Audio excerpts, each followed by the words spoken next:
Hi friends, स्वागत है आपका अपने यूट्यूब चैनल में एक बार फिर से। आई होप क्या आप सब अच्छे हो फ्रेंड्स। आज की वीडियो बहुत ज़्यादा इंटरेस्टिंग होने वाली है। तो जिस तरह से दुबई ने पाकिस्तान के कुछ स्टेट के जो लोगों को बैन कर दिया है, वहाँ पे आना अलाउ नहीं है, तो उस हिसाब से एक इस्लामिक कंट्री होते हुए इस्लामिक कंट्री को बैन करना तो ये बहुत बड़ी बात है। तो पर उनकी हरकतें ऐसी ना पाकिस्तान वालों की, कोई वहाँ जाके कुछ गलत काम करते हैं, इसलिए उन्होंने बैन कर दिया कुछ काफ़ी सारे स्टेट को वहाँ पे। तो उसी के ऊपर आज की वीडियो होने पाकिस्तानी जनता का रिएक्शन लेने वाली है। सना अमजद जो है जानी मानी पत्रकार है पाकिस्तान की, काफ़ी सारी वीडियो पे इनकी हम रिएक्शन दे चुके हैं। तो इनके चैनल का लिंक मैं दे दूँगा डिस्क्रिप्शन में, जाकर चेक कर लें। बहुत अमेजिंग वीडियोज़ ये बनाती हैं। तो आज पाकिस्तान के पब्लिक के बीच में जाने वाली है और उनका रिएक्शन लेने वाली है कि वो क्या सोचते हैं इस बारे में। तो चलो वीडियो देख लेते हैं, बाद में वीडियो के बारे में हम बात करेंगे। एक तो प्री प्लान पाकिस्तानियों को बदनाम करने की इंटरनेशनल पॉलिसी और साजिश होती है।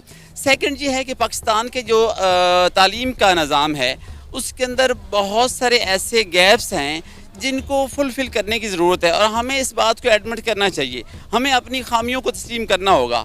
हमें इन मुआशरे की इन तंग नज़रियों को, इस जहालत को तस्लीम करना होगा। हमें वो तमाम कम्प्लेक्सेस को तस्लीम करना होगा जिसकी बेस पर हम फ़ौरन में जाकर अपने अपने पेरेंट्स को और अपने मुल्क का नाम बदनाम। क्या नाम है आपका? किंजा वहीद। अदीबा बाबर। क्या करती हैं? मैं सोशल एक्टिविस्ट हूँ। टीचर। ज़बरदस्त। अच्छा मैम, अफसोस के साथ कहना पड़ रहा है कि हमारे बहुत सारे पाकिस्तानी रोज़गार की तलाश में दुबई जाते हैं, सऊदीया जाते हैं, डिफरेंट कंट्रीज़ में जाते हैं, क्योंकि पाकिस्तान के मौशी हालात, इकोनॉमिक क्राइसिस, आप इन सब से वाकिफ़ होंगी। यूएई में पाकिस्तानियों के ख़िलाफ़ एक कैंपेन चल गई है, गेट आउट पाकिस्तानीज़। वहाँ की पुलिस ने पाकिस्तानियों को वार्न किया है कि आपकी हरकत कुछ इस तरह की हैं, जैसे वहाँ पे नस्वार बेचना, लड़कियों को हरेसमेंट के वाक़यात। तो उन्होंने पाकिस्तानियों को वार्न किया कि आप अपनी हरकतें ठीक करें, वरना आपको यूएई से निकाल दिया जाएगा। तो क्या कहना चाहेंगी कि ऑलरेडी मतलब माँ बाप बड़ी मजबूरी के साथ अपने बच्चों को, अपने जिगर के टुकड़ों को कह लें कि बाहर भेजते हैं कि जाओ रोज़गार की तलाश में, क्योंकि पाकिस्तान में भी उस तरह के हालात नहीं हैं। तो इस तरह के वाक़यात जब सामने आएंगे तो मज़ीद पाकिस्तान का इमेज कितना ख़राब होगा? सबसे पहले तो मैं ये कहना चाहूँगी कि अच्छे और बुरे लोग दोनों तरह के हर जगह पे मौजूद होते हैं। ये बात नहीं है कि सिर्फ पाकिस्तान में ही अच्छे लोग हैं और बुरे लोग भी सिर्फ पाकिस्तान में ही हैं।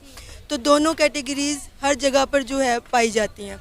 तो इस वजह से ये नहीं कहा जा सकता कि सिर्फ पाकिस्तानी ही वहाँ पर जाकर जो है वो इस किस्म के मामलात कर रहे हैं। यकीनन वहाँ पर और भी बहुत से लोग हैं जो कि करते हैं। और यकीन कीजिए, पाकिस्तान एक ऐसा मुल्क है जिससे जब जब जो जो चीज़ मांगी गई है, चाहे वो डोनेशंस हो, चाहे वो मदद हो, चाहे वो किसी भी लिहाज से कोई भी चीज़ हो, पाकिस्तान ने हमेशा दिया है। बेशक आप कह रही हैं कि लिया भी है, लेकिन देने के लिहाज से भी पाकिस्तान ने कभी भी कमी नहीं की है। जहाँ पे जिस लिहाज से भी किसी को सपोर्ट की ज़रूरत हो, पाकिस्तान पहुँचता है। और इसकी ज़िंदा मिसालें बहुत सी मौजूद हैं। अब्दुल सितार ईदी का जो पोस्टर है वो इंडिया में भी लगाया गया था। क्यों लगाया गया था? अब्दुल सितार ईदी ज़िंदा ना हो के भी आज ज़िंदा है लोगों के दिलों में। और इंडिया जो कि मुखालिफ तरीन जो है मुल्क कहा जाता है जिसको, उसमें अगर अब्दुल सितार ईदी का पोस्टर लगता है तो इसका ये साफ साफ मतलब है कि हम लोग इंसानियत की ज़िंदा जीती जागती मिसाल हैं। पाकिस्तान का मतलब सिर्फ जो है ला इलाहा इल्लल्लाह नहीं है, ला इलाहा इल्लल्लाह का भी मतलब इंसानियत है। तो इस वजह से हम ये नहीं कह सकते कि भी वो वहाँ पे जाके जो है बुरा कर रहे हैं या कुछ भी इस तरह से। यकीनन उनको भी, अगर उनमें जो लोग कर रहे हैं इस तरह से, उनको ये ख्याल करना चाहिए कि हमारे माँ बाप ने हमें पता नहीं कितनी मुश्किलों से, कितने कर्ज़ों के बाद वहाँ पर भेजा है। तो इन सब चीज़ों को मद्देनज़र रखते हुए, उनका ख्याल करते हुए, उनको मुल्क को भी वो रिप्रेजेंट कर रहे हैं वहाँ पर। सिर्फ मुल्क को ही नहीं, अपने माँ बाप की तरबियत को भी रिप्रेजेंट कर रहे हैं। और इसके चलते हुए उनको ये चीज़ ख़त्म करनी चाहिए। उनको बल्कि पाकिस्तान के झंडे को अपने सीने पर लगाकर पाकिस्तान को एक अच्छे तरीके से रिप्रेजेंट करना चाहिए, ना कि इस तरह से। मैम, ये यूएई की बात नहीं है, यूके में भी, तुर्की में भी बहुत सारी कंट्रीज़ ऐसी हैं जहाँ पर गेट आउट पाकिस्तानीज़ की कैंपेन चली हुई है। उन्होंने कहा है कि पाकिस्तानी यहाँ पर कुछ तो इनलीगल तरीके से आते हैं, फिर कुछ यहाँ पर आकर इनलीगल एक्टिविटीज़ में पार्टिसिपेट करते हैं, जिसकी वजह से हमारे जो कह रहे लॉज हैं, जो रूल्स हैं, उनको ब्रेक करते हैं। तो क्या कहेंगे, ये सिर्फ यूएई की एक बात नहीं है और बहुत सारी कंट्रीज़ में इस तरह के वाक़यात पेश आ रहे हैं। मैं आपकी बात से एग्री करती हूँ कि अच्छे बुरे लोग हर जगह होते हैं। वो कहते हैं ना, गंदम के साथ घी भी पिस जाता है। तो डेफिनेटली अगर दो लोग बुरा काम करेंगे तो जाने तो पाकिस्तानी के नाम से जाएंगे। अगर आप या मैं कोई बुरा काम करेंगे तो भाई कहेंगे ना कि पाकिस्तानी लड़की ने किया, ठीक है, तो गंदा कौन हुआ अल्टीमेटली? बात किस पर आई? हमारे मुल्क के ऊपर आई ना। मार्केटिंग एंड सेल्स से व्यवस्था हूँ सर यूएई में, जहाँ पर हमारे यहाँ से बहुत बड़ा कारोबारी तबका जाता है काम की तलाश में, रोज़गार की तलाश में, वहाँ पर गेट आउट पाकिस्तानीज़ की कैंपेन स्टार्ट हो गई है। क्या कहेंगे आप, कितना ख़तरनाक है, एम्बैरेसिंग है उन लोगों के लिए जो पाकिस्तान के इन हालात से तंग आकर दुबई जाकर बैठ गए हैं और कुछ लोगों की वजह से उन्हें इस तरह की मुश्किलात का सामना करना पड़ रहा है? मैम, इसके जवाब में सबसे पहले तो मैं ये कहूँगा कि तू इधर उधर की ना बात कर, मुझे ये बता काफ़िला क्यों लुटा, मुझे राहज़नों से गिला नहीं, तेरी राहबरी का सवाल है। तो ये पाकिस्तानी ऐसा क्यों करते हैं और वहाँ पर उनको गेट आउट या शट ऑफ की कॉल क्यों आती हैं? उसकी वजह ये है कि पहली तो बात यह है कि एक तो प्री प्लान पाकिस्तानियों को बदनाम करने की इंटरनेशनल पॉलिसी और साजिश होती है।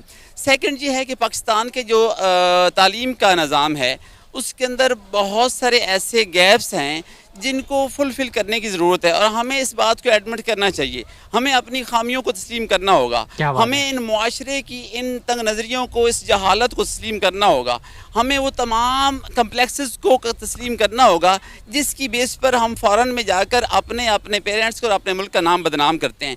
क्योंकि हमारे स्कूल्स और कॉलेज यूनिवर्सिटी जस्ट डिग्री बांट रहे हैं, जस्ट जो है ना तालीम की रसीदें, फ़ीसों की रसीदें दे रहे हैं। इसके अलावा वो इकबाल फरमाते हैं ना कि हम तो मायल बकरम हैं कोई साइल ही नहीं, राह दिखलाएं किसे कोई राह मंजिल ही नहीं, तरबियत आम तो है पर जोहर काबिल ही नहीं, जिससे तामीर हो आदम की ये वो गिल ही नहीं। सर आपने कहा कि ये एक प्रोपोगेंडा किया जाता है पाकिस्तानियों को बदनाम करने के लिए। कोई मुल्क ऐसा क्यों करेगा विदाउट एनी रीज़न? किसी पाकिस्तानी को क्यों तंग करेगा?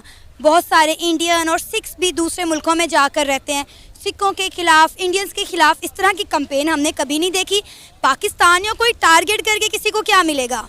कुछ ना कुछ तो ऐसा होगा ना जब इस तरह की कैंपेन उठती है। और ये दुबई कोई पहला मुल्क नहीं है, यूके में, तुर्की में और कई ममालिक में इस तरह की कैंपेन्स पहले होती रही हैं। जी, उसकी वो इसलिए करते हैं क्योंकि एक तो पाकिस्तान जो है वो उसकी बुनियाद इस्लाम के ऊपर है और पाकिस्तान से जो है ना वो इनकलाब के जितने भी आप सोर्स ऑफ अब इस इनकलाब के मंबा वो पाकिस्तान ही है।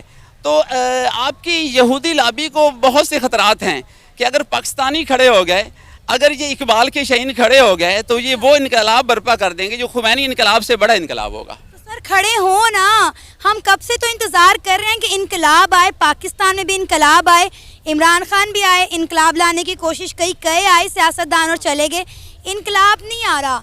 हमने हिंदुओं के खिलाफ क्या इनकलाब लाना, अपने मुल्क को बेहतर करने का इनकलाब ले आए। मैं तो उसी इनकलाब की बात कर रहा हूँ कि ख़ुद को बेहतर करने का इनकलाब, अपने मुआशरे को बेहतर करने का इनकलाब, अपने तलीमी निज़ाम को बेहतर करने का इनकलाब। और बाकी रही यूरोप की या सऊदीया या दुबई की बात, तो मैं तो ये चाहता हूँ कि पाकिस्तान इतना एम्पावर हो जाए, पाकिस्तानी नेशन इतनी एम्पावर हो जाए कि हमें बाहर जाना ही ना पड़े, बल्कि लोग बाहर से हमारे पास आएँ, हमारे से इल्म सीखने आएँ, अदब सीखने आएँ, तरबियत लेने आएँ और जो है ना तमाम सोर्स ऑफ सक्सेस हासिल करने यहाँ से आएँ, कामयाबी के गुर हमारे से आगे सीखें। वो अल्लाह करे सर, अल्लाह करे ऐसा हो, क्योंकि इंडिया में तो ऐसा हो रहा है।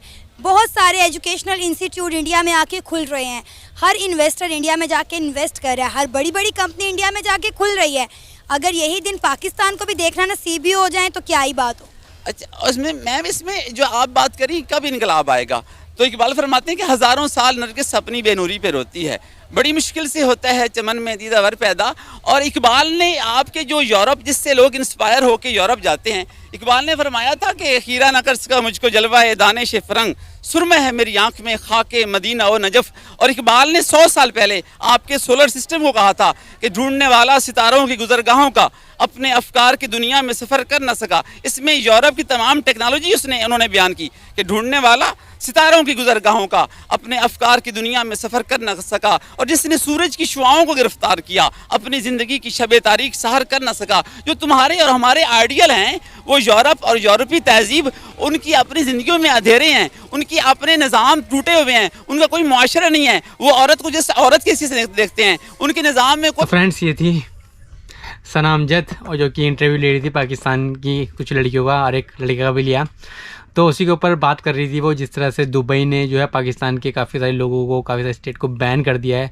तो ये एक बहुत बड़ी दुख भरी खबर है उनके लिए, पाकिस्तानियों के लिए, कि इस्लामिक कंट्री ने और इस्लामिक कंट्री को कैसे बैन कर दिया। तो ऐसा नहीं कि दुबई ने ही बैन किया है, इन पाकिस्तानियों को काफ़ी सारी कंट्रियों ने पहले ऑलरेडी बैन किया हुआ है, जो कि मुस्लिम भी है और नॉन मुस्लिम भी है। और यहाँ तक कि जो कतर वगैरह ने भी बैन कर दिया था, और काफ़ी सारी कुवैत वगैरह काफ़ी सारी कंट्रियों ने भी इनको बैन किया हुआ है। ऐसा नहीं कि वहाँ पर रहते हैं, पर ये इलीगल तरीके से काफ़ी जाते हैं वहाँ पे। अभी खबर आई थी कि बहुत सारे लोग इटली आ रहे थे पाकिस्तान से नाव के थ्रू, तो नाव के थ्रू जा रहे थे, वो 400 से ज़्यादा लोग थे, वो पानी में डूब गए थे, नाव उनकी पलट गई थी, तो डूब गए थे, लगभग सभी मर गए, थोड़े बहुत उसमें बच गए थे। तो इस तरह से ये जाके वहाँ पे इलीगल तरीके से जाते हैं और इलीगल तरीके से वहाँ पे काम करते हैं, इलीगल तरीके से रहते हैं। तो इसलिए वो पाकिस्तानी क्या बदनाम है पूरे वर्ल्ड में। तो इस तरह से तो बहुत सारे लोग पाकिस्तानी जो होते हैं वो इलीगल तरीके से जाते हैं, जो ठीक नहीं है। तो इस तरह से ये लोग वहाँ के बदनाम हो चुके हैं वहाँ पे, उस टाइप मुस्लिम कंट्री में भी और नॉन मुस्लिम कंट्री में भी। इस वजह से ये इनका ये हाल है। तो पाकिस्तान की लड़की तो यही बता रही थी कि हमें इस्लाम पे आ जाना चाहिए, हमें उस पर आ जाना चाहिए। वो तो ठीक है, तुम्हारे पास इस्लाम पे आ जाना, इस्लामी मुल्क में रह रहे तुम इस्लाम पे ही तो सारे के सारे, फिर तब तुम्हारे मामला ऐसे नहीं है। वहाँ बिजली के बिलों का क्या रेट है, महंगाई कितनी है, वहाँ बेरोजगारी कितनी है, लूटमार कितनी है। पाकिस्तान एक बर्बाद कंट्री है। तो बुरा हाल है पाकिस्तान का। अल्लाह ही ऊपर वाला रहम करे उनके ऊपर, क्या होगा क्या नहीं उनका, वरना उनका कुछ नहीं होने वाला। क्योंकि जितनी ज़्यादा भ्रष्ट कंट्री पाकिस्तान है पूरे वर्ल्ड में शायद ही कोई हो जितनी वहाँ पे बुरा हाल है। वहाँ के हुक्मरान जो है सिर्फ वहाँ पॉलिटिक्स करने के लिए आते हैं और सिर्फ बाहर चले जाते हैं, बाहर लंदन वगैरह रहते हैं और सिर्फ वहाँ पे वो नेतागिरी करने के लिए आते हैं। बाकी उनका भी मन नहीं करता रहने का वहाँ पे। तो ये हालात है पाकिस्तान के। तो काफ़ी अच्छी वीडियो थी, सना अमजद की वीडियो थी। सना अमजद की वीडियो का चैनल का लिंक जो है मैं डिस्क्रिप्शन में दे दूँ। बहुत अमेजिंग वीडियोज़ ये बनाते हैं, तो इनके चैनल को जाके जरूर सपोर्ट करें क्योंकि वीडियो इन्हीं की है ये। तो नेक्स्ट वीडियो में मिलेंगे फिर किसी नेक्स्ट टॉपिक के साथ। तो बहुत सारा ध्यान रखिए। Bye bye.